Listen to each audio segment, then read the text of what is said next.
Nagsimula ang eksena at makikita ang mga estudyante ay sobrang excited sa kanilang school trip, habang si Eugene naman ay nagtataka kung ano ba talaga ito. Subalit makikita na agad itong sinagot ni Yuna na ito daw ay nakaschedule na simula pa lang ng taon. Dagdag pa nito na binanggit niya na rin daw ito kay Eugene isang buwan na rin ang nakakaraan. Subalit makikita na natahimik lamang dito si Eugene. At tila siya ay naiinis at sinasabi nito na ang nakaraang mga araw ay naging busy siya. Subalit hindi siya makapaniwala na makakaligtaan niya ang mga gantong mangyayari. Subalit ngumiti lamang dito si Yuna at sinasabi niyang normal lamang iyon sa karamihan na makalimutan ang mga bagay-bagay. Agad din naman nagsalita si Sukjo na ang lahat ng impormasyon ay nasend na sa email nito.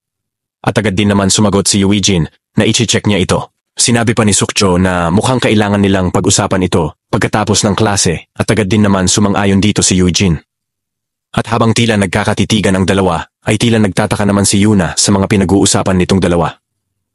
Habang makikita naman ang iba na sobrang excited sa mangyayaring school trip, at lipat ang eksena sa bahay nila Eugene, at tila alas 5 na ng madaling araw, at makikita na kakauwi lamang ni Eugene, at nagulat siya sa biglang paglabas ni Dayon. Agad din naman nagsalita si Eugene kung nagising ba nito siya. Subalit agad din naman sumagot si Dayon na hindi na daw ito makatulog nang magising ito kanina, at banggit pa nito na si Eugene ang tila may problema. Sinasabi nito na ngayong araw na ang school trip nila subalit alas 5 na at kailangan na ni Eugene na maghanda kaagad. At dito makikitang napangiti lamang si Eugene at sinasabing may kinailangan lang daw kasi siyang gawin. At dito makikita na nga ang pag-uusap ni Eugene at Sukjo. Dito pinapaliwanag nito na ang kanilang destinasyon ay Malbuin at aabutin ito ng 4 na oras na biyahe. Dagdag pa nito na 5 miyembro na ng Team 3 ang dumating sa lokasyon at iniintay na sila sa local airport. Susundan daw nito si Miss Yuna at sasabay sa ibang estudyante nang hindi mapapansin. At silang dalawa daw ay mananatili lamang sa tabi ni Yuna sa buong araw ng school trip. Dagdag pa nito na binanggit ni Yuna na silang dalawa ni Eugene ay sapat na. Subalit banggit nito na ito ay ibang lugar at sa mga nangyayari nitong mga nakaraang araw ay kailangan pa rin daw talaga nilang mag-ingat. At lipat ang eksena sa kasalukuyan, dito inis na sinasabi ni Dayon kay Eugene na kahit ano pa man ang ginawa nito, hindi makakaila na mahuhuli na ito sa school trip. Subalit sinabi rin nito na nagawa na niyang ihanda ang mga gamit ni Eugene. At dagdagan na lang daw nito kung ano pa ang mapapansin nitong kulang sa kanyang gamit. Agad din naman nagpasalamat si Eugene. At pagtataka niyang tinanong si Dayon na paano nalaman nito ang mangyayaring school trip. Subalit sumagot lamang si Dayon na lahat ng estudyante ay alam na magkakaroon ng school trip ang mga third year. At dito makikita na natahimik na lang ulit si Eugene. Samantalang agad din naman lumabas ang kanilang lolo. At agad ding tinanong ito ni Eugene kung nagising daw ba nito siya. Subalit sumagot lamang ito ng hindi. At sa kadahilanan lamang na maaga daw nga kasi ang lakad ni Eugene kaya kailangan din daw niya kaagad maghanda. At agad din naman itong nag-abot ng pera kay Eugene, sinasabing iyon daw ang magiging allowance ni Eugene at bumili daw ito ng masasarap na pagkain doon. Dagdag pa nito na baka daw kasi makalimutan niya itong ibigay bago siya pumunta sa kanyang trabaho. At dito makikita ang sobrang pagkagulat ni Eugene. Subalit agad din naman nagsalita muli ang lolo nito na kung ano ang problema. Sinasabing kulang pa ba ang pera at kung gusto pa ba niyang dagdagan ang binibigay nito? At agad na nga ring sumagot si Eugene na sobrang sapat na nga daw iyon at agad ding tinanggap ang pera. Dagdag pa ni Lolo habang nakangiti na mag-ingat nga daw ito at mag-enjoy lamang. At dito makikita na rin si Eugene na sumagot habang nakangiti. At lipat na nga ang eksena sa airport at makikita dito ang mga estudyante na sobrang nananabik habang papasakay sa eroplano at habang busy ang iba sa pag-aayos ng gamit. Makikita lamang ang grupo nila yung Chan na sobra na ring excited sa mangyayari. At dito makikita na rin sila Yuna at agad na rin itong nagsalita kay Eugene na iyon nga daw ang una niyang pagkakataon sa isang school trip at sobra na nga rin itong excited. At habang napapangiti lamang dito si Sukjo, agad din naman tinanong ni Yuna si Eugene kung nakapunta na ba ito sa kanilang pupuntahan. Subalit ngumiti lamang si Eugene at sinagot nito si Yuna na iyon din ang una niyang beses na makakapunta doon. Agad din naman ngumiti si Yuna sinasabing parehas pala sila at mag-enjoy daw sila ng sobra pagdating doon sa kanilang libreng oras. Subalit sinabi ni Sukjo na siguradong papanatiliin lamang sila sa kanilang lodging sa kanilang libreng oras.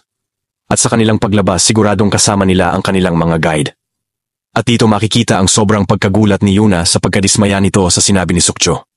Samantalang agad din naman napansin ni Jahyong ang eroplano sa paghahanda na nitong umalis. At makikita na nga ang pag-andar ng makina nito. At agad na nga ring nag-take off lumipad at dito makikita ang tatlo sa sobrang kasiyahan ng mga ito. At lipat ang eksena sa mga piloto, nakangiti nitong sinasabi sa kanyang kasama na mukhang mga estudyante ang kanilang mga pasahero na tila may school trip ang mga ito. Subalit agad niyang napansin ang kanyang kasama at may hawak itong baril na nakatutok sa kanya.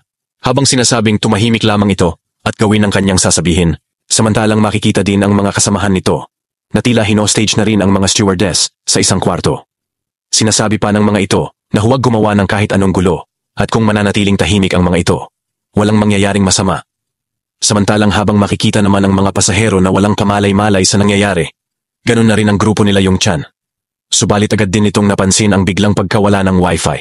Subalit sumagot lamang si Jaehyung na hindi ba't normal lang na mawala ang wifi sa eroplano?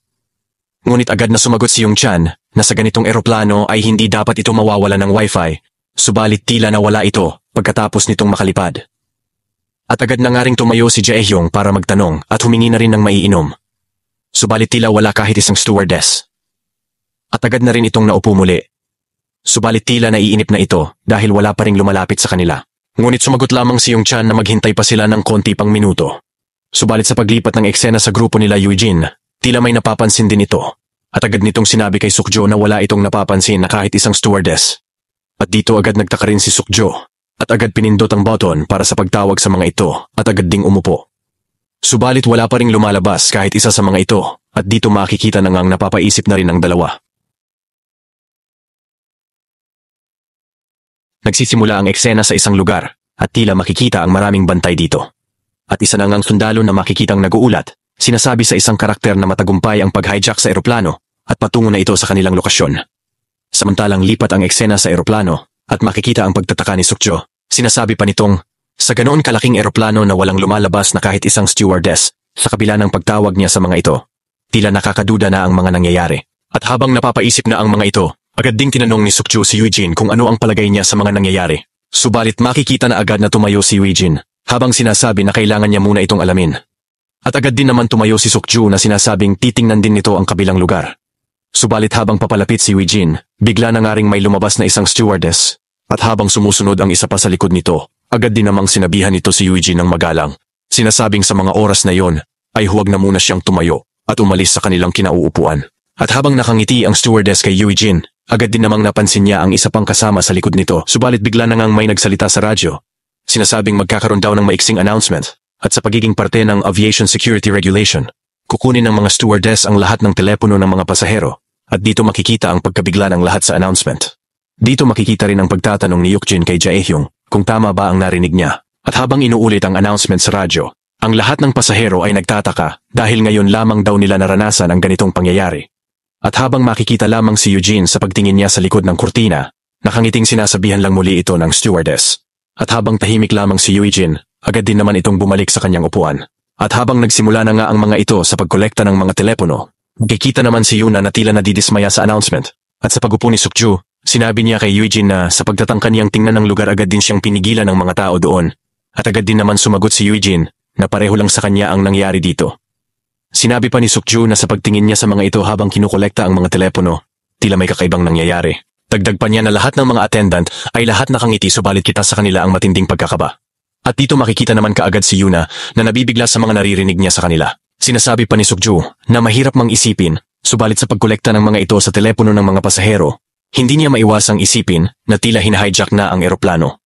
At sa naging reaksyon ni Yuna sa sinabi ni Sukju, agad din naman sinabi niya na ito lamang ang kanyang pananaw at wala pa itong kasiguraduhan. Dagdag naman ni Eugene na ang tao sa likod ng attendant na kumausap sa kanya kanina ay tila may tinatago sa isa niyang kamay. At agad naman sumagot dito si Sukju, sinasabing baka isa itong baril at naghahanda siya sa anumang mangyayari. At makikita na sumang-ayon dito si Eugene. Dagdag pa niya na siguradong may iba pang mga kasama siya sa kabilang lugar at nakadeploy sa iba't ibang sulok ng eroplano. At dito makikita ang pag-iisip ni Sukju sa nangyayari. Sinasabi niya na kung may mga hawak nilang baril, wala silang magagawa sa mga ito. Dagdag pa niya na kung gagawin nilang lumaban, baka matamaan lamang ng baril ang iba o baka pag natamaan nito ang dingding ng eroplano, magiging malaki itong trahedya. Subalit isang pasahero ang sumisigaw, sinasabi niyang hindi niya gusto ang pagkuha sa kanilang mga telepono. Tinatanong niya na pwedeng naman daw nilang patayin at huwag na lang kunin. At habang sa paghingi ng paumanhin ng attendant, makikita dito ang kasama niya sa likuran at agad na sinuntok ang babaeng pasahero. At dito makikita ang pagkabigla ng lahat habang kinukuha niya ang telepono ng babae. Makikita rin ang pagkabigla ni Jaehyung at tila nagtataka na talaga bang sinuntok niya ang isang pasahero. Samantalang mabilis naman pumasok ang babae sa likod ng kurtina at kinuha ang radyo at agad nag-announce na sa pagkakataon na iyon ay wala dapat tumayo sa kanilang kinauupuan. At kung pupunta daw ang mga ito sa comfort room, magtaas lamang ang mga ito ng kamay isa-isa at humingi ng pahintulot sa kanila. Dagdag pa niya na kung ayaw din naman ng mga ito na sumunod sa mga sinasabi niya, okay lang din naman daw iyon habang sinasabing sa dami ng kanilang hostage ngayon, pwede naman daw nilang bawasan ng kalahati bilang halimbawa sa iba. At dito makikita ang pagkabigla ng lahat habang narinig ang sinasabi ng babae. At lipat ang eksena sa SW building. Dito makikita ang personal na bodyguard ni Jie na nag-uulat dito na na-hijack nga daw ang eroplano na sinakyan ni Yuna. At dito makikita ang sobrang pagkagulat ni Jie. Subalit agad itong kinumpirma ng bodyguard, sinasabing mula ito sa kanilang intel at sigurado itong na-hijack nga ang eroplano niya. At habang natutulala lamang si Jie, makikita naman ang chairman ng SW, sinasabi ng personal na bodyguard niya na naka-request na sila ng tulong sa kalapit na bansa gamit ang pangalan ng chairman at tila nasa gitna na ito ng meeting upang matanggap ng mga ito ang kanilang request. At dito makikita ang pagtataka ng chairman at tila nagmi-meeting na ang mga ito. Subalit agad lang din itong sinagot ng bodyguard na sa kadahilanan na ang request ay mula sa chairman, agad na nila itong pinagplanuhan. Subalit napapatanong ang chairman kung si Yuna ba ang target ng mga ito. Ngunit sinagot ito ng bodyguard, sinasabing wala pa itong kasiguraduhan. Subalit sa opinyon niya ay hindi ito tungkol kay Yuna. Dahil sa mga paggawa ng mga ito ng sobrang laking gulo. Dahil kung si Yuna lamang ang kanilang target, hindi na ito aabot sa ganoong kalaking sitwasyon. Subalit kung malalaman ng mga hijacker ang pagkakakilanlan ni Yuna, mas magiging malaking gulo ito. At habang napapaisip ang chairman, muli ding nagsalita ang bodyguard habang sinasabi niya na ang huli lang nilang pag-asa ay si Eugene at Sukju na kasama ni Yuna. At dito na po natatapos ang eksenang ito. Mag-like at subscribe para sa susunod na kabanata. Hanggang sa muli.